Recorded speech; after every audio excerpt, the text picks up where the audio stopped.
Hi friends, welcome to my channel. இன்றைக்கி நம்ம வீட்டில் இருக்க பொருளை வச்சு குட்டி போண்டா ஈஸியாக 10 நிமிஷத்தில் எப்படி போடுறதுன்னு பார்க்கலாம். நல்லா மழை பெஞ்சிட்ருக்கு, அதுக்கு இது சூப்பராக இருக்கும். நான் இது கூடவே தேங்காய் பால் செஞ்சுருக்கேன். வாங்க எப்படி செய்கிறதுன்னு பார்க்கலாம். மிக்சிங் பவுலில் 1/4 கப் அளவு மைதா மாவு எடுத்துக்கலாம்.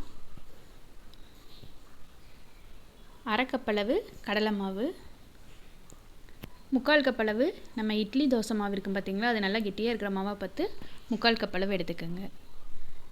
பொடியாக கட் பண்ண கருவேப்பிலை, மல்லித்தலை, 2 பச்சை மிளகா பொடியாக கட் பண்ணி எடுத்து வச்சுருக்கேன். சின்ன பச்சை மிளகா தான் எடுத்துருக்கேன், நீங்கள் பெருசாக இருந்தால் 1 எடுத்துக்கோங்க. ஒரு பெரிய வெங்காயம் பொடியாக கட் பண்ணினது. இது கூடவே ஆப்ப சோடா இருக்குது பார்த்திங்களா, அது லைட்டாக போட்டுக்கலாம், நிறையா போடாதீங்க. ஒரு சிட்டிகை அளவை மட்டும் போட்டுக்குங்க. 1/4 ஸ்பூன் அளவு உப்பு, 1/4 ஸ்பூன் தனி மிளகாய் தூள். இதுக்கு கொஞ்சமாக தண்ணி ஊற்றி மாவு பிசைஞ்சு எடுத்துக்கலாம். தண்ணி அதிகமாக ஊற்றிடாதீங்க, கொஞ்சம் கொஞ்சமாக ஊற்றி பிசைஞ்சிக்கலாம். ரொம்ப தண்ணியாக போயிடக்கூடாது. பாருங்கள், மாவு இந்த அளவுக்கு இருக்கணும்.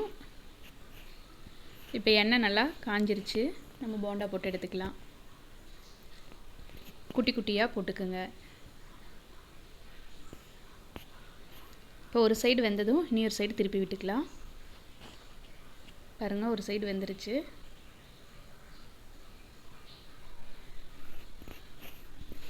நல்லா வெந்ததுக்கப்புறம் எடுத்துடலாம். பாருங்கள், சூப்பராக போண்டா ரெடி ஆயிடுச்சு. இதே மாதிரி நீங்களும் கண்டிப்பாக ட்ரை பண்ணி பாருங்கள். வீடியோ பிடிச்சா லைக் பண்ணுங்கள், ஷேர் பண்ணுங்கள், கமெண்ட் பண்ணுங்கள். மறக்காமல் நம்ம சேனலை சப்ஸ்கிரைப் பண்ணிக்கோங்க.